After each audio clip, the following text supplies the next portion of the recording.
Срама по челото, синела от бича, следи от теглото. Нека спомен люти от дни на позор да висне като облак в нашия кръгозор.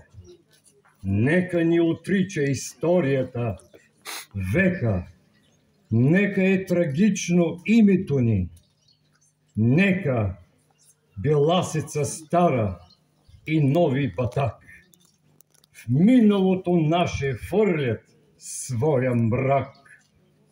Нека ни сочат с присмехи обидни, щупените окови и дирите стидни по врата ни още от хомота стар. Нека таз свобода да ни бъде дар.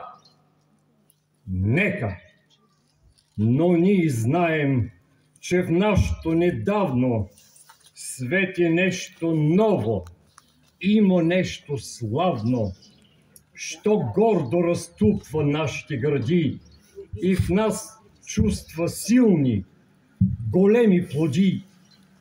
Защото там не иде навръх планината, що небето синьо крепи с рамената, издига се някой див,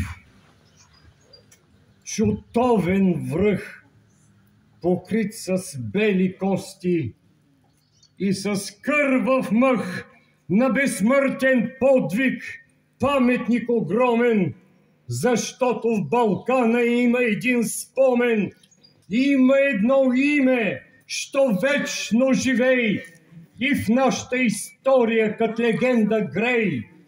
Едно име ново, голямо, антично, като Термопили, славно, безгранично, що отговор дава и смива срамът на клеветата, струшава зъбът.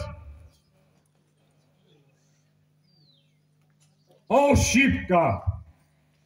3 деня младите дружини как прохода бранят, горските долини трепетно повтарят на боя ревът. Пристъпи ужасни, 12 път гъсти орди лазят по урвата дива и тела стелят и кръв залива.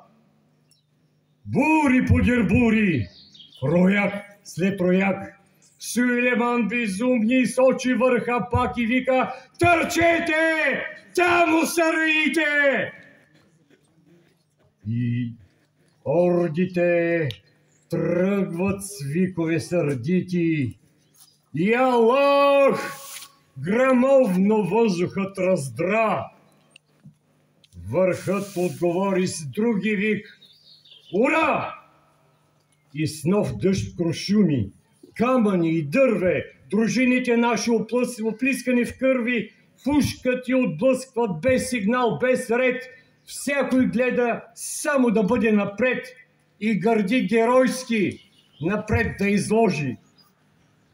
Пушкалата екнат, турците реват, насипи налитат и падат и мрът, и идат като тигри и бягат като овци и пак се завръщат. Българи, орловци, като ловове тичат по страшния редут, не сещат ни жега, ни жажда, ни труд. Штурмът е отчаян, отпорът е лют. 3 дни вече се бият